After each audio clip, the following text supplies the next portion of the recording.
Hello friends, welcome back to our channel.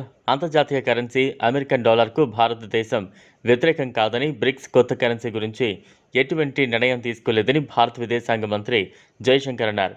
వారం రోజుల క్రితం అమెరికా తదుపరి అధ్యక్షుడు డొనాల్డ్ ట్రంప్ బ్రిక్స్ దేశాలపై 100% పన్నులు విధిస్తారని హెచ్చరించారు. అమెరికా డాలర్కు పోటీగా ఇతర కరెన్సీ తీసుకొస్తే వారితో సంబంధాలు తెంచుకుంటామని వార్నింగ్ ఇచ్చారు. ఇండియా, చైనా, రష్యా, యుఏఈ, దక్షిణాఫ్రికా, బ్రెజిల్ లాంటి దేశాలన్నీ బ్రిక్స్ కూటమిలో ఉన్నాయి. ఈ దేశాలన్నీ అమెరికా డాలర్కు ప్రత్యామ్నాయంగా లోకల్ కరెన్సీలో ప్రస్తుతం పరస్పరంగా వ్యాపారం సాగిస్తున్నాయి.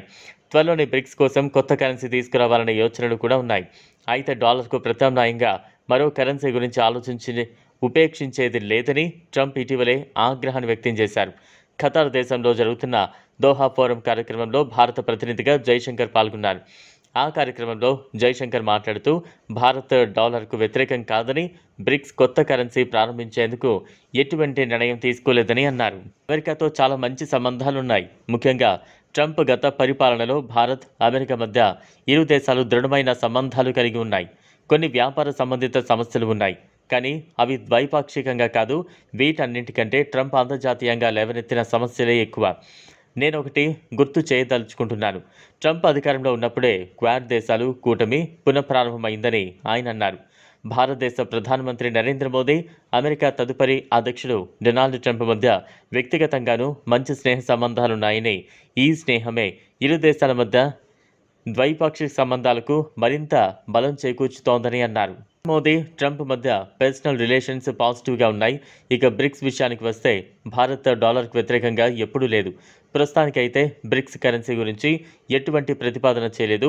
బ్రిక్స్ దేశాల మధ్య ఆర్థిక లావాదేవీల గురించి చర్చలు జరుగుతూ ఉంటాయి. కానీ మాకు వ్యాపారపరంగా అమెరికా చాలా పెద్ద భాగస్వామి. డాలర్ను బలహీనపరిచేందుకు మాకైతే ఆలోచనలు లేవని జైశంకర్ వెల్లడించారు.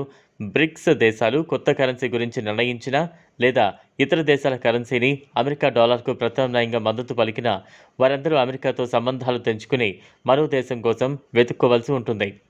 వ్యతిరేకించే దేశాలని 100% పన్నులు ఎదుర్కోవాల్సి ఉంటుంది. అంతేకాదు, ఇంతకాలం అమెరికా ఆర్థిక వ్యవస్థ నుంచి లాభాలు పొందుతూ వచ్చారు. వారికి అమెరికా తలుపులు మూసివేయబడతాయని ట్రంప్ తన సోషల్ మీడియా ప్లాట్ఫామ్ ట్రూత్ సోషల్లో ఒక వార్నింగ్ పోస్ట్ చేశారు. ఈ వీడియో మీకు నచ్చినట్లయితే లైక్ చేయండి, షేర్ చేయండి, ఛానల్ను సబ్స్క్రైబ్ చేసుకోండి. Thanks for watching.